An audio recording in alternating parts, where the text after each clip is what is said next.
This episode of Ghost Town may contain disturbing or graphic descriptions, which may not be suitable for all audiences. Please use discretion while listening. Bad news. I'm Jason Horton. I'm Rebecca Lieb. And this is Ghost Town.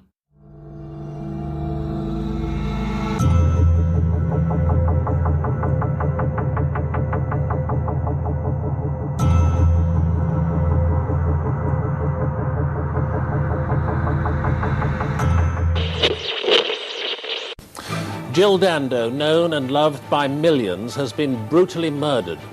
The 37-year-old presenter died in hospital after being found shot through the head on her own doorstep. Tonight in West London, a massive police hunt for the well-dressed man seen running away down the street in which she lived. For the British people, April 26, 1999 would be solidified in history, like any date of a royal death or a national holiday. It would also mark the biggest murder inquiry conducted by the Metropolitan Police to date, and the largest British criminal investigation since the hunt for the Yorkshire Ripper. It was all for a woman they called the Princess Diana of journalism, Jill Dando, whose puzzling death would send shockwaves through Great Britain and the world. Jill Wendy Dando was born on November 9, 1961, in Weston-super-Mare, Somerset, UK.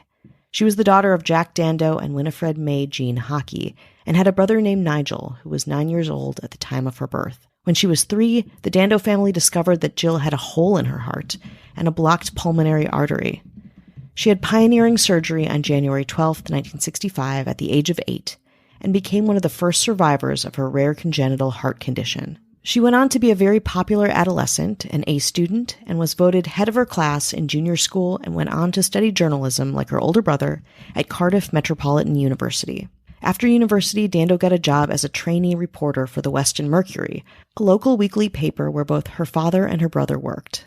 As part of her application, she was asked to write a 500-word essay. The prompt, My Thoughts on the Year 2000. In her essay, she talked about having a husband and 2 children, being happy and creatively fulfilled. The well-written essay got her a job as a reporter, which she held for 5 years.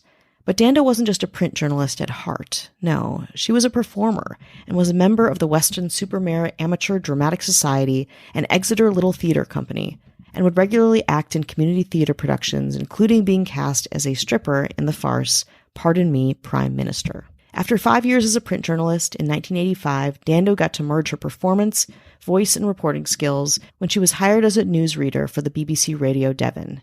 That same year, she transferred to BBC Southwest and went on to do some regional reporting. In early 1988, however, things changed, and Dando got an opportunity to be on national news. She reported short, on-the-hour bulletins that aired on both BBC One and BBC Two from 1986 until the mid-1990s, including Breakfast Time, the BBC 1 o'clock news, the 6 o'clock news, and the travel show Holiday. While Jill Dando was getting her footing as a broadcast journalist, the public was falling in love with her, which made sense. Jill Dando looks like a really nice, warm person, like the Princess Diana next door. And the parallels between her and Princess Diana wouldn't stop there. Their charm, philanthropy, and love for the people was a huge part of who both of these major British public figures were. Also, if you look at pictures, they could literally be twins. According to a 1999 article in The Guardian, Dando was, quote, far more than average flair for making other people feel good. To her friends and public alike, she was not pushy. She was a habitual winner of opinion polls on the person you would most like to go on holiday with, or dine with, or live next door to. What compromises she made with vacuous populism were of a quiet, almost self-effacing kind. But Dando's personal life was stalling a little. From 1989 to 1996, Dando dated BBC executive Bob Wheaton, and then had a brief relationship with a national park warden named Simon Basil. She was looking to settle down, but her fame was growing, which made it much harder, I'd imagine, to meet and to date.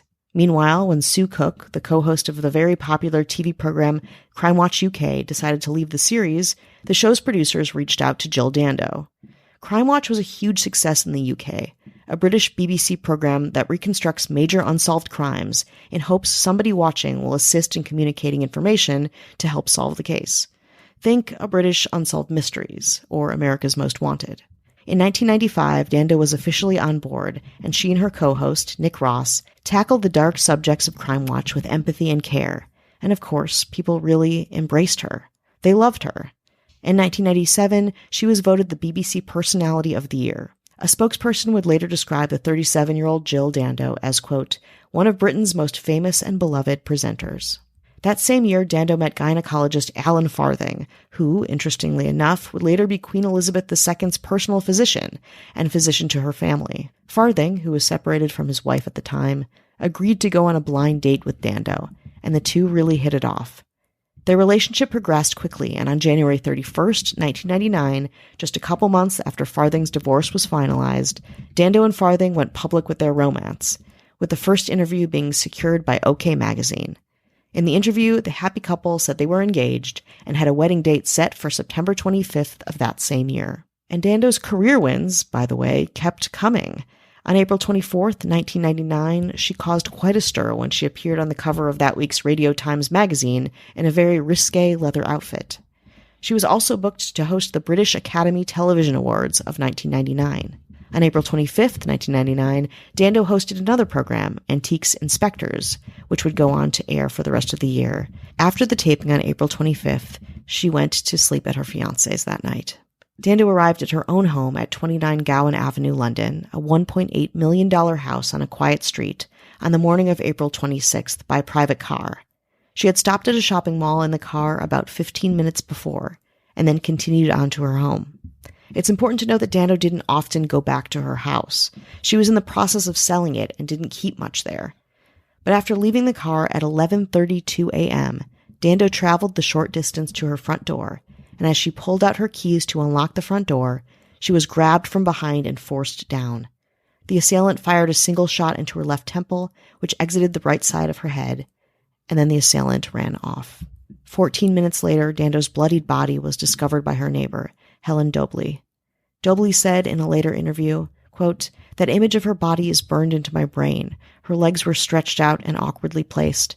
Her hand with her engagement ring on was stretched out, and the hand was blue. That beautiful engagement ring on a very dead hand. That ring was so full of her hopes and dreams, and it was all taken away from her. Dobley immediately called 999 and told police, quote, there's a lot of blood, and, quote, her arms are blue.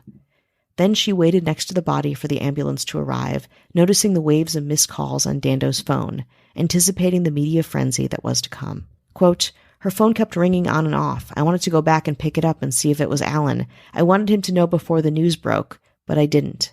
It's a haunting moment that sticks with me.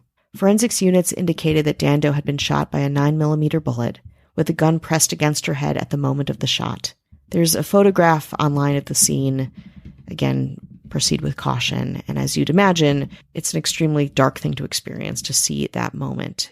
It showed a blood-spattered doorway, random items strewn around. Dando's open handbag sits by the front of the door. As the investigation into who did this began, Richard Hughes became an integral part of the case. A neighbor of Dando's, he told police that he heard how everything went down, the slam of the car door that dropped her off, and then her momentary attack.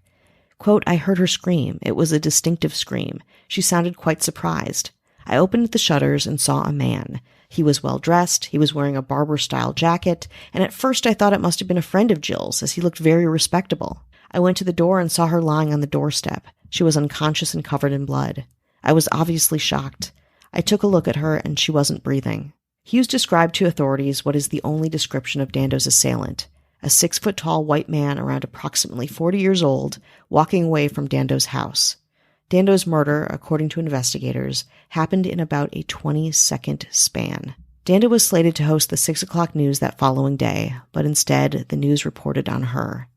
In fact, eerily, or maybe appropriately enough, Crime Watch reconstructed their own deceased host's murder in an attempt to aid the police in the chaotic and comprehensive search for her killer. Let's take a break. Hi, hello, how are you doing? Hello. How's it going? Hello, how you doing out there? Doing good? How August, you all doing right? out there? August, right? Yeah. No? Okay. That's your small talk? That's it. That's all you get. Oh, great. They deserve better. Will they get it today? No, probably not. Not today, they probably won't. Not. We want to say hello? Yeah. How you doing? Hello. You doing okay? Checking in. August, right? Oh. I'm going to immediately switch gears. We want to, of course, thank everyone for supporting us, spreading the good word of Ghost Town, getting the word out there. Thank you. Get it out there. Please. Could you?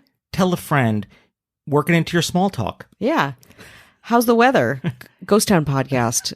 You can do it as seamlessly as that or figure out your own way. That's okay. And then you can also switch gears again and talk about the beloved Ghost Town government. That'd be fun. For who? You. Talking about some high-profile mayors. How's that? Sounds great. With a little, what's your sign?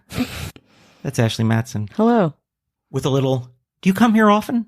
But not said like you're a detective, but said like you're actually intruding. Yeah. You come here often? Yeah, that'd be Cat Joselle. Hello. With a little, what's a nice person like you doing in a place like this? And you go, a cheesecake factory? Eating. He's like, thanks, dollface, and walks away. That's Casey Weber. Hello.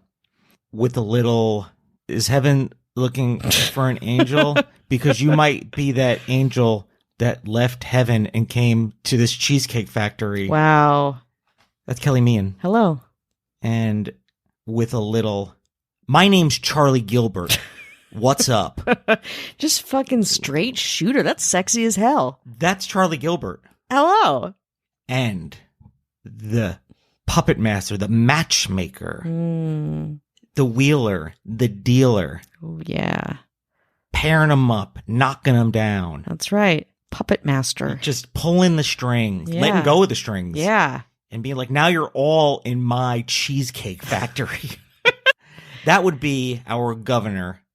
Avian Noble. You want no ad, no chit chat, bonus episodes, just the good stuff. 7-day free trial. Check it out. Listen to a bunch. It's like 70 something bonus episodes. Listen to all these episodes without any of the chit chat or ads or nothing. Get your fix. Get your fill. It sounds pretty good to me. Head on over to patreon.com/ghosttownpod. Amazing. Amazing. Well, how about we get back to the summer of 1999? The death of beloved broadcaster Jill Dando is shocking the UK and fans all over the world. I can't even describe. I did a lot of research kind of looking into the reporting on this, and it is really heartbreaking. Tributes were paid in the House of Commons and Buckingham Palace. Thousands of people wrote to Jill's family and friends to express their condolences, and 2 newspapers, The Sun and the Daily Mail, together with Crime Stoppers, posted the biggest reward in history for information to solve the crime. £50,000. There was so much intense media coverage about Jill's case. The case was named Operation Oxborough by the Metropolitan Police, with a focus on her relationships with the men around her. Lead detective on the case, Hamish Campbell, was quoted as saying, quote, "Her career must be looked at, but I do not consider it to be of equal importance to her private life. We have many positive leads. As you can imagine, Dando was a massive public figure and was in contact with many, many people. Speculation swirled about the circumstances surrounding Dando's tragic death, and within 6 months, the murder investigation team had spoken to more than 2,500 people and taken more than 1,000 statements. But things didn't progress like they thought that they would. After a year of no real leads, police concentrated their attention on a man named Barry George, who lived about half a mile from Dando's house. George was antisocial and erratically behaved, and had a criminal history of stalking women and a few sexual offenses under his belt. Also, he was obsessed with Princess Diana. George had been stopped 4 times in 10 months for hanging around Kensington Palace at night. Later, he was arrested at Kensington Palace, carrying 2 knives and 15 feet of rope. When police later searched his apartment, they found pictures and articles about Diana, along with a log of personal details. At one point, George was on Scotland Yard's list of potential dangers to the royal family. When Diana died in 1997, George even went to the funeral. How he was allowed to do that, I am not sure. George, like many, camped out all night at Westminster Abbey to ensure he got a good spot. He had a sign that read, Queen of Hearts, signed Barry Bulsara, Freddie Mercury's cousin, R.I.P. Because of his proximity to Dando's home and his fascination with Diana, a strikingly similar public figure, physically and congenially, to Dando, Metropolitan Police had their eye on George. Also, as evidenced by his Princess Diana sign, George also had quite a fascination with Freddie Mercury, which police concluded could have been the motive to kill Dando. Quote, he disliked the BBC and its journalists because of the way Freddie Mercury had been treated before he died, George reportedly told a friend. George was put under surveillance by police and was arrested on May 25, 2000. He was charged with Jill's murder 3 days later on May 28th. After his arrest, more information came out about Barry George. Namely, he had Asperger's syndrome, personality disorders, ADHD, epilepsy, and borderline impaired IQ. But the trial would proceed, with evidence from prosecution that George was the killer because of trace residue found in his coat pocket, matching discharge residue found at the scene of the killing, and looking somewhat like the description of the killer: tall and a white man. When Barry was initially interviewed, he came off as paranoid and scared, lying about his knowledge of Jill as he tried to create a fake alibi. The defense said the man was low IQ, very vaguely fit the description of the killer, and residue as minute as what they found in George's coat would be found lots of places who are out and about in the world. On July 2nd, 2001, after a non-unanimous verdict that took the jury 5 days to decide, George was found guilty and sentenced to life in prison. After 2 unsuccessful appeals in 2007, discredited forensic evidence was excluded from the prosecution's case, and George's 3rd appeal succeeded, his conviction overturned.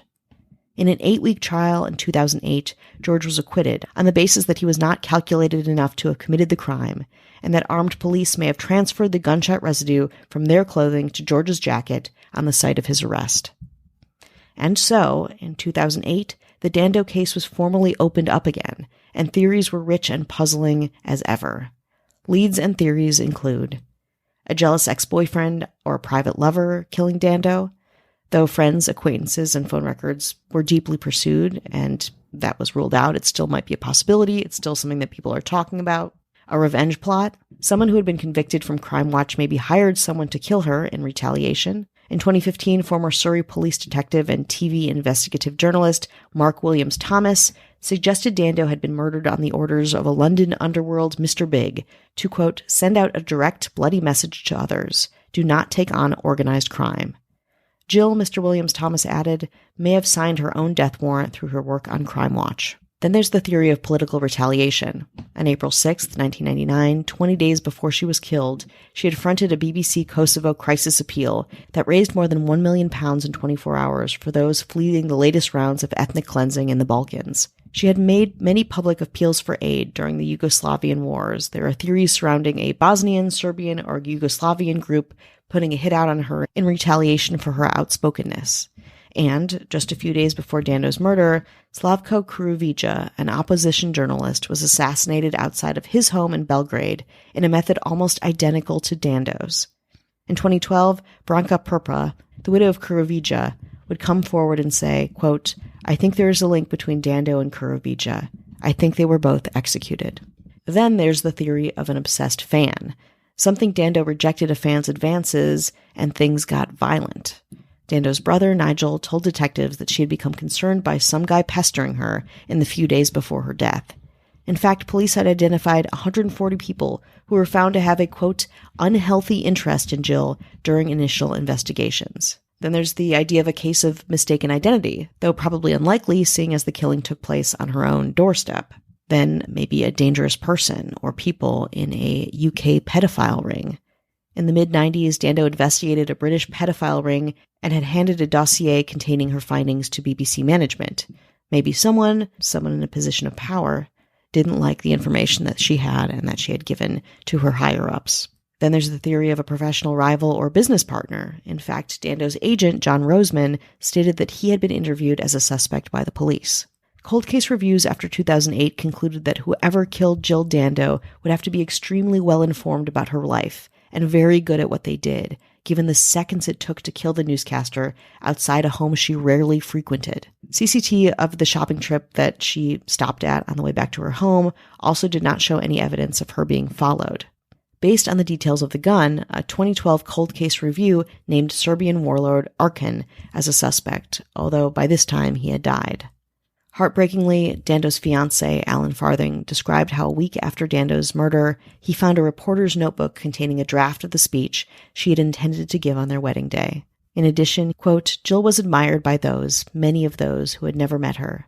She was respected by those who worked with her, and she was loved by everyone who knew her. Dando's co-host on Crime Watch, Nick Ross, proposed the formation of an academic institute in her name, and together with Farthing, raised almost £1.5 million.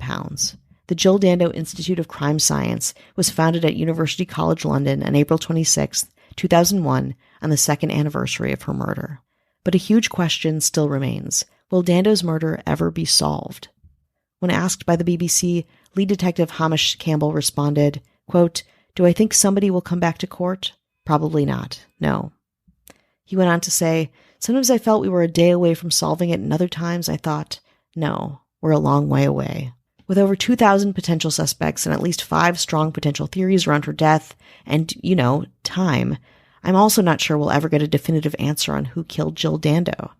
Of course, I hope I'm wrong and someone or something surfaces to bring some closure to the enduring yet short life of journalism royalty, Jill Dando.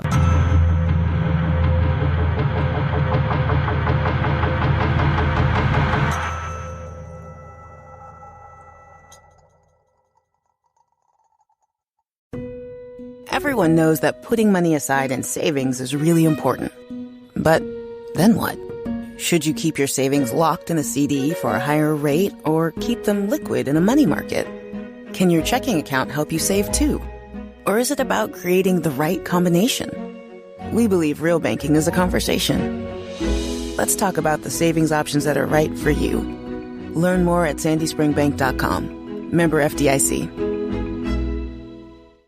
When you're drinking a frozen beverage from McDonald's, your brain may not like how refreshingly cold it is. But the rest of your body? Oh, yes. It's gonna relish every moment of it. Because there are drinks. Then there are drinks from McDonald's. Get all the chill you need for just $1.69. From any size frozen drink, like a frozen Fanta Blue Raspberry, to a new ice-cold lemonade. Prices and participation may vary. Cannot be combined with any other offer. Ba-da-ba-ba-ba.